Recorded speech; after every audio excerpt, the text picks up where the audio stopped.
Imagine discovering that your neighbor has been spreading nasty rumors about you, then uncovering her biggest secret and exposing it to the entire neighborhood. This is the story of how I went from being the target of gossip to flipping the script in the most shocking way possible. When I first moved into the neighborhood, I thought I'd found the perfect place. The streets were lined with manicured lawns, kids played outside until the streetlights came on, and the neighbors waved at each other like something out of an old sitcom.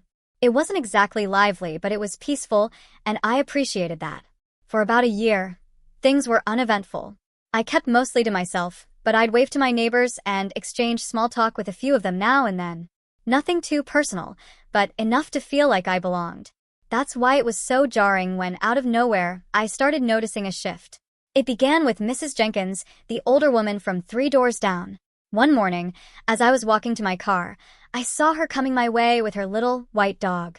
Normally, she'd stop to chat or at least offer a warm greeting. But this time, she gave me a tight-lipped smile and crossed to the other side of the street without a word. At first, I brushed it off.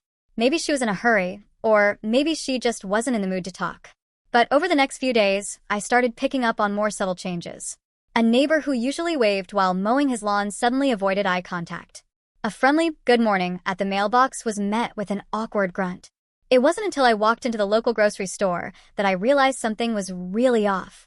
As I turned into the produce section, I saw 2 women from the neighborhood, Lisa and Carol, leaning in close and whispering.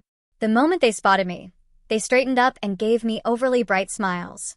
"Hi there," Lisa said, her voice a little too cheerful. "Hello," I replied, trying to gauge their expressions. As I walked past, I couldn't shake the feeling that I'd interrupted something. The uneasy vibe followed me everywhere. At the coffee shop, I overheard someone mention my name before quickly changing the subject when I walked in. On my evening walks, I noticed curtains twitching as neighbors peeked out their windows. I tried not to let it bother me, but the whispers and side glances became impossible to ignore. One afternoon, I saw a group of neighbors chatting at the corner. As I approached, their laughter died down, and they scattered like leaves in the wind. Something was definitely going on, but I couldn't figure out what. What had I done to deserve this sudden cold shoulder? Was I imagining it, or was someone deliberately turning the neighborhood against me? The breaking point came when I overheard a snippet of conversation while walking past 2 women sitting on their porch.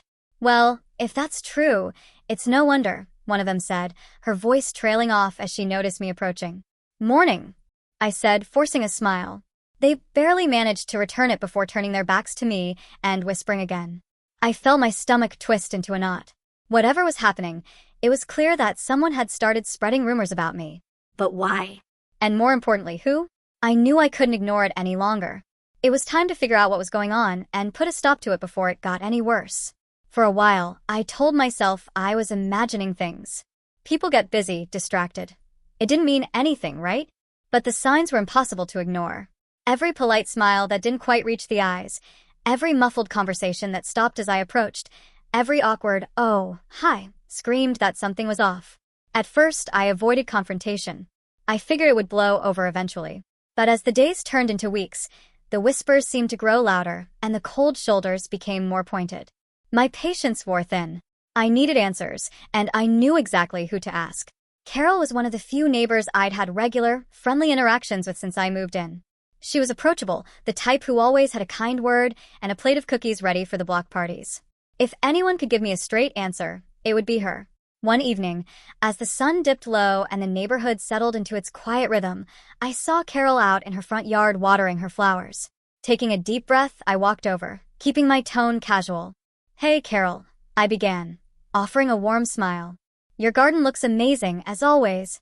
She smiled back, but there was something guarded in her eyes. "Thanks, Alex. How are you doing?" I hesitated for a moment, then dove in. "Actually, that's kind of what I wanted to talk to you about. I feel like people have been acting a little different around me lately, like avoiding me or being weird. Did I do something to upset anyone?" Carol froze, her hands gripping the watering can a little tighter. For a moment, I thought she might brush me off, but then she sighed and set the can down. "It's not me," she said, her voice low. "I don't have a problem with you, Alex. But..." She glanced around, as if checking to make sure no one was listening. "But what?" I pressed, my heart pounding. Carol hesitated, clearly torn. "You should know that Claire's been saying some things about you," she said finally. Claire's?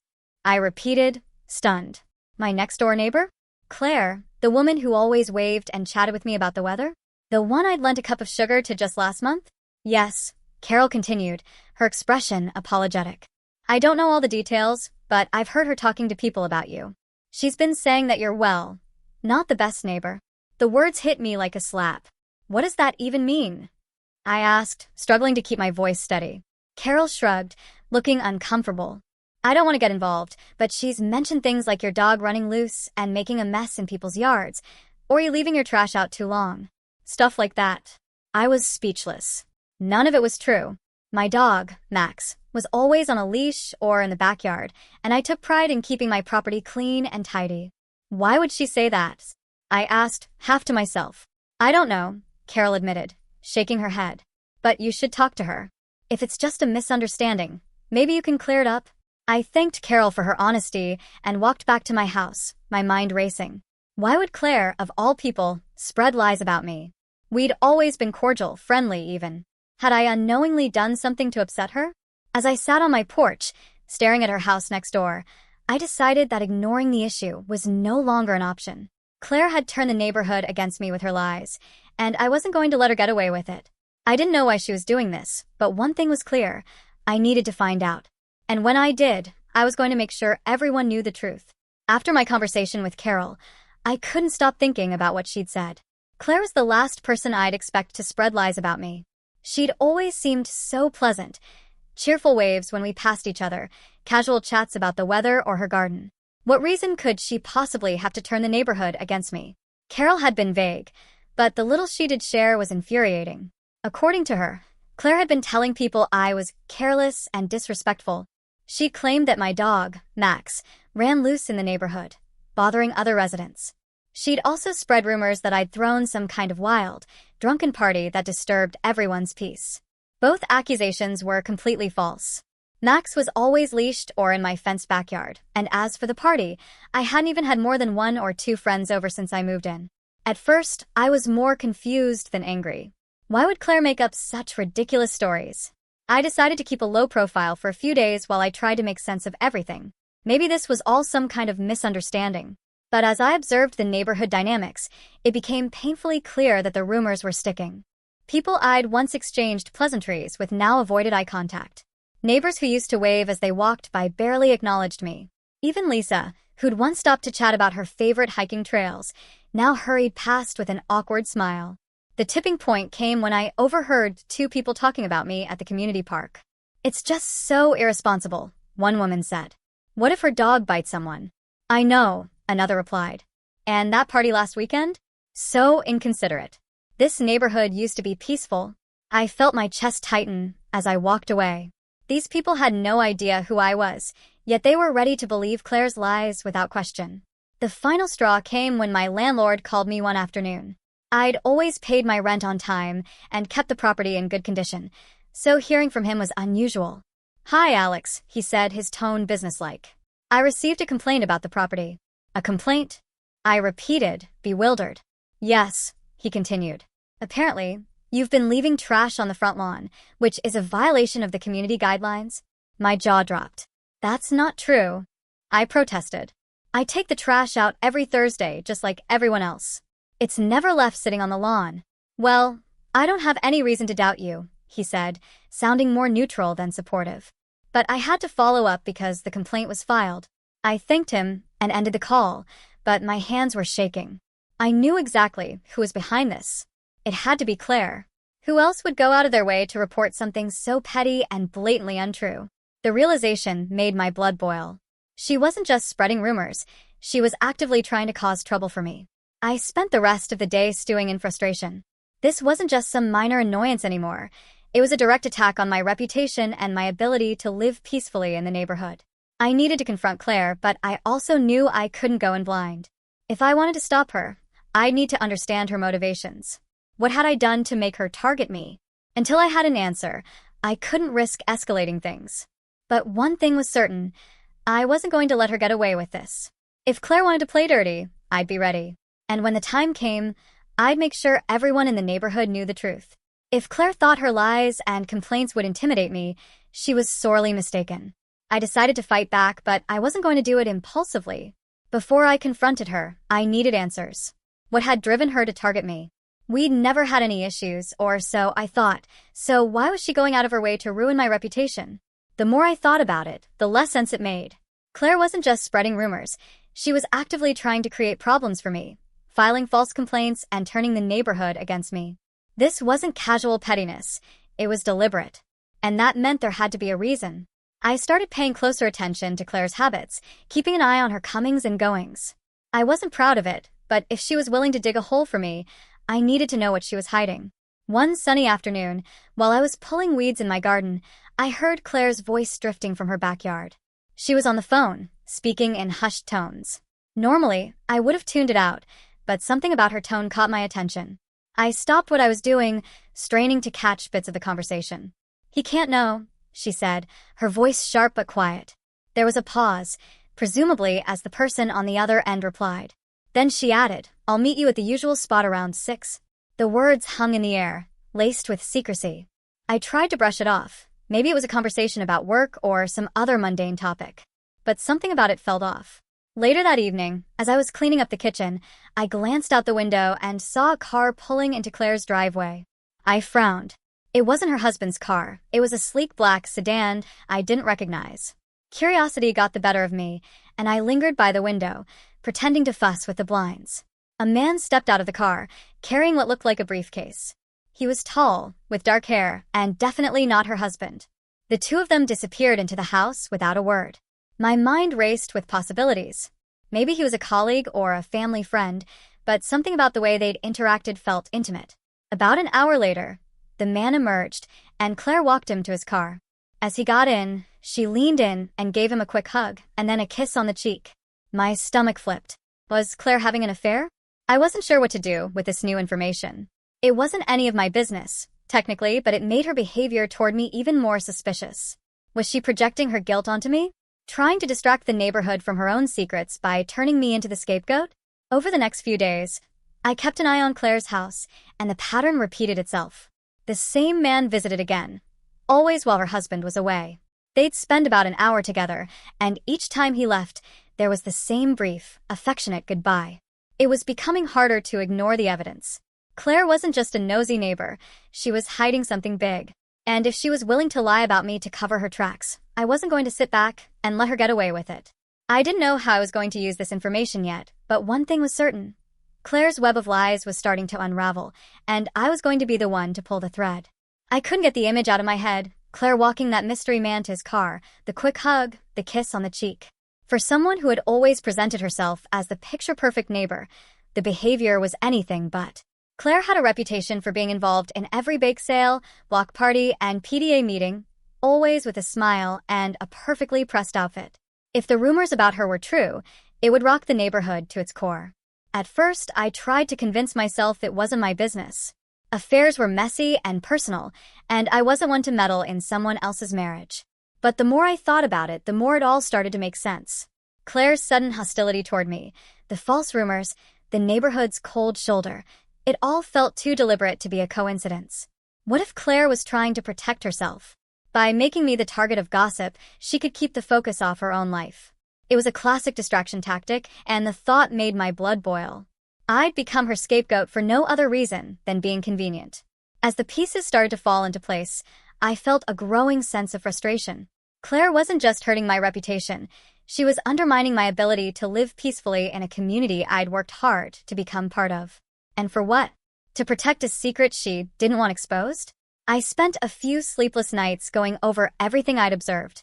The hushed phone call, the visits from the mystery man, the rumors she'd spread about me. All of it pointed to one conclusion. But I needed more evidence before I could act. Fueled by a mix of curiosity and frustration, I decided to dig deeper. I wasn't just going to sit back and let Claire ruin my life without understanding why. Over the next week, I kept a closer eye on Claire's activities. It wasn't difficult. Her house was right next door, and her schedule was surprisingly predictable. Her husband left for work early in the morning and usually didn't return until late in the evening. Most of the time, Claire kept to herself, but occasionally, the same black sedan would pull into her driveway when her husband wasn't home. I started noticing smaller details, too. Claire would spend extra time getting ready on the mornings the man visited, and she always seemed to be in a good mood after he left. It was subtle, but once I started paying attention, it became impossible to ignore. One day, I decided to follow her. It felt like a bold move and honestly a little invasive, but I needed to know what she was up to. She'd mentioned a usual spot in that phone call I'd overheard, and I was determined to find out where it was. Sure enough, Claire left her house around noon and drove to a nearby cafe. I parked discreetly a few spots away and watched as she walked inside.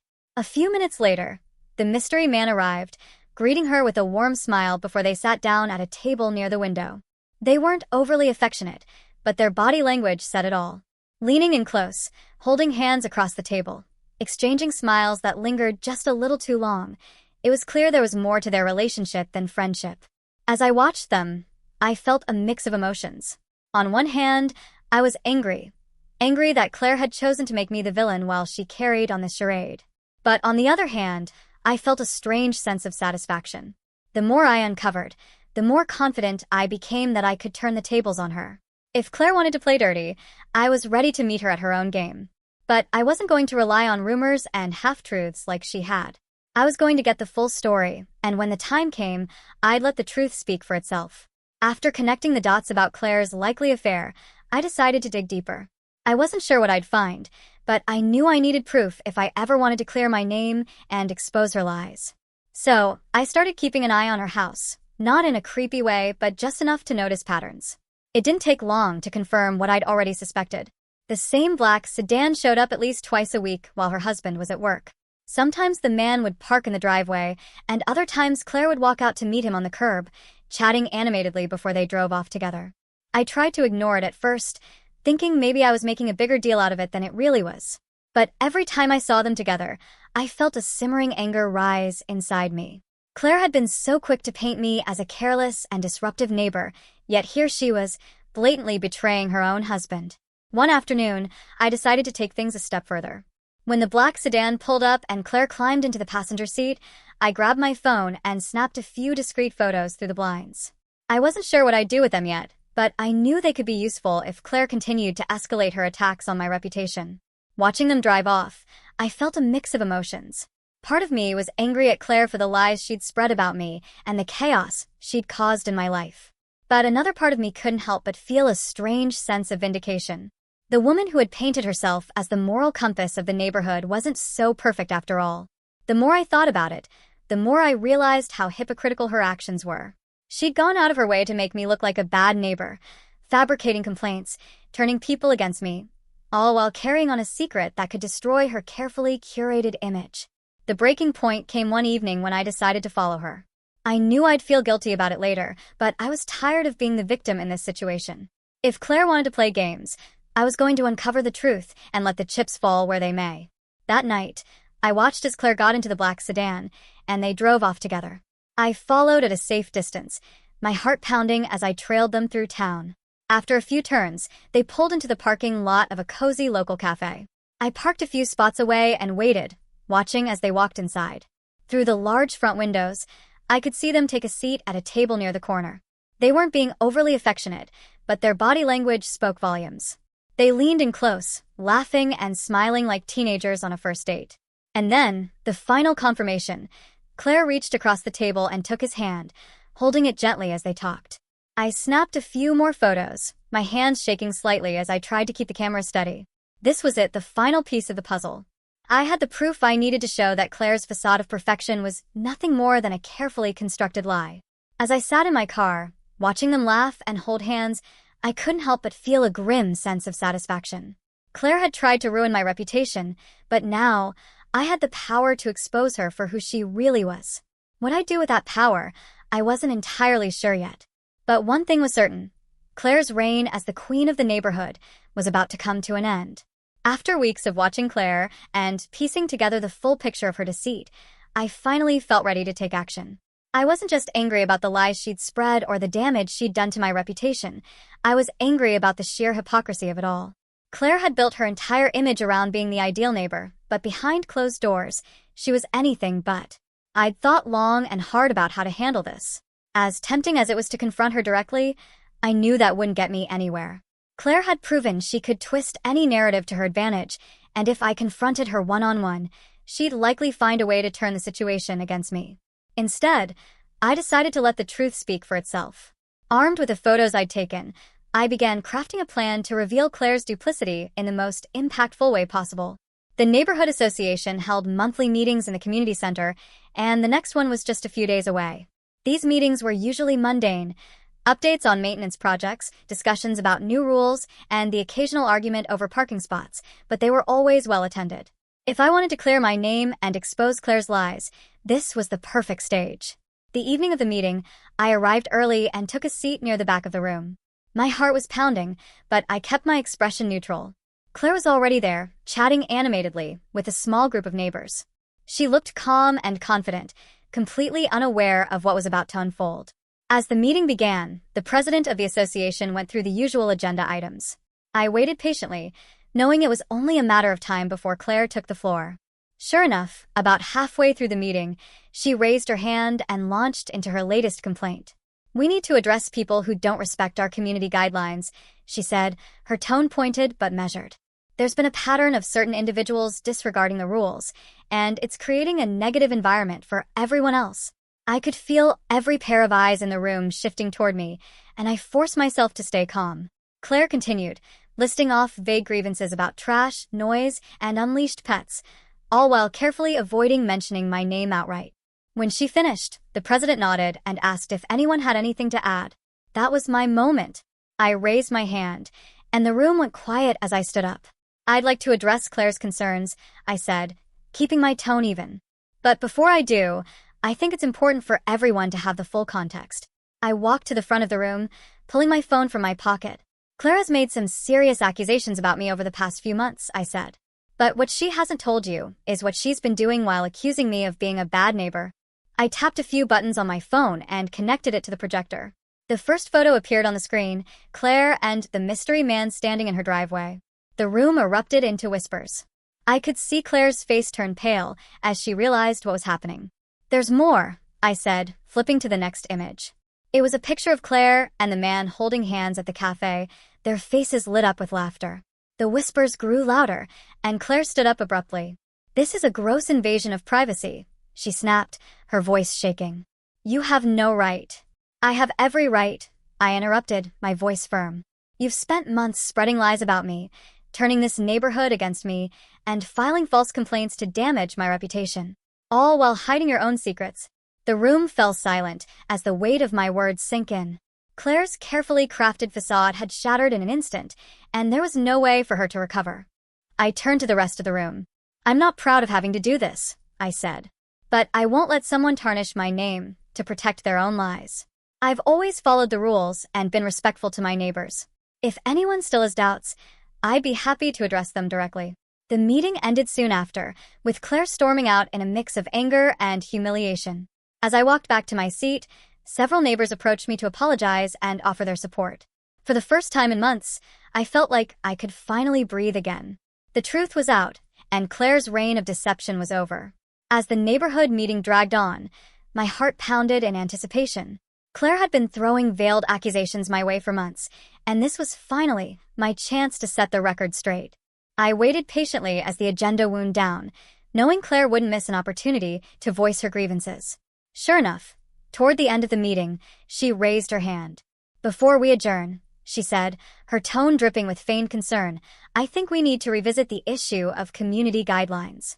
Some people seem to think they're above following the rules." Her words hung in the air, and I could feel the tension in the room shift. Claire wasn't naming names, but everyone knew who she was talking about. She went on, citing vague examples of unleashed dogs and trash left out too long. By the time she finished, I could feel the weight of every glance in the room settling on me. That's when I stood up. "Funny you should say that, Claire," I said, my voice calm but loud enough to cut through the murmurs. The room went silent as every head turned in my direction. Claire blinked, clearly not expecting me to speak. "Excuse me," she said, her tone laced with faux innocence. I took a step forward. "Because I've noticed some interesting things happening around your house lately. And since we're all here to discuss community concerns, I think it's only fair to share." Reaching into my pocket, I pulled out my phone and tapped the screen. A second later, The first photo of Claire and the mystery man appeared on the projector screen. The room erupted into whispers and gasps. "While you've been busy spreading lies about me," I said, gesturing toward the image, "you've had a lot going on yourself, haven't you?" Claire's face turned crimson, her carefully composed demeanor crumbling in an instant. "This is completely inappropriate," she snapped, her voice shaking. I didn't let up. "Is it? Because what's inappropriate is targeting someone else to cover your own tracks." I swiped to the next photo, Claire and the man at the cafe, holding hands across the table. The whispers grew louder, and a few neighbors openly exchanged shocked glances. Claire stammered something about it not being what it looks like, but the damage was done. The photos told the story louder than any explanation she could muster. The president of the association cleared his throat, trying to regain control of the room. "Let's keep things civil," he said, though his tone suggested even he was caught off guard by the revelations. "Civility is exactly what I've been asking for," I said firmly. But Claire decided to spread false rumors about me instead of addressing whatever issues she has. "I've had complaints filed against me for things I didn't do, and I've been ostracized by this community based on lies. All while this," I pointed to the screen, "was happening right under our noses." The room fell into a stunned silence. Claire opened her mouth to speak, but no words came out.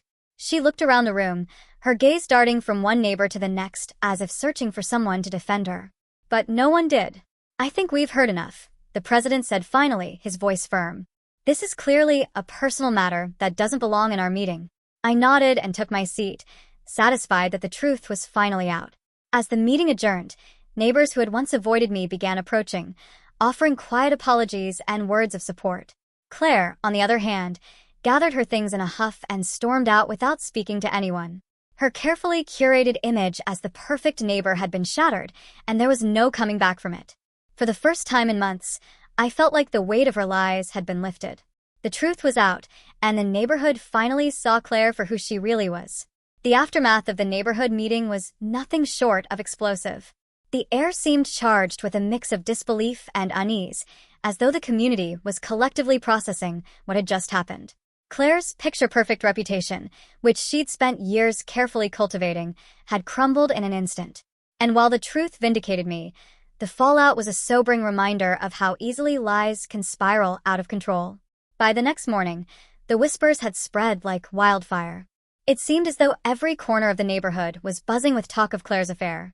I didn't have to leave my house to know that my neighbors were dissecting every detail, the photos, her behavior, and, of course, the hypocrisy of her accusations against me. Claire, who had once been the unofficial social queen of the neighborhood, was suddenly persona non grata. Invitations to coffee mornings and garden club meetings disappeared, and her once busy driveway was eerily empty. The most shocking development came a few weeks later. One morning, I looked out my window to see a moving truck parked in Claire's driveway. Her husband, a quiet but kind man I'd only spoken to a handful of times, was loading boxes into the back. He looked tired, his movements mechanical as he packed up what was clearly his half of their shared life. I couldn't help but feel a pang of sympathy for him. He hadn't been part of Claire's schemes, but he was paying the price for her actions nonetheless.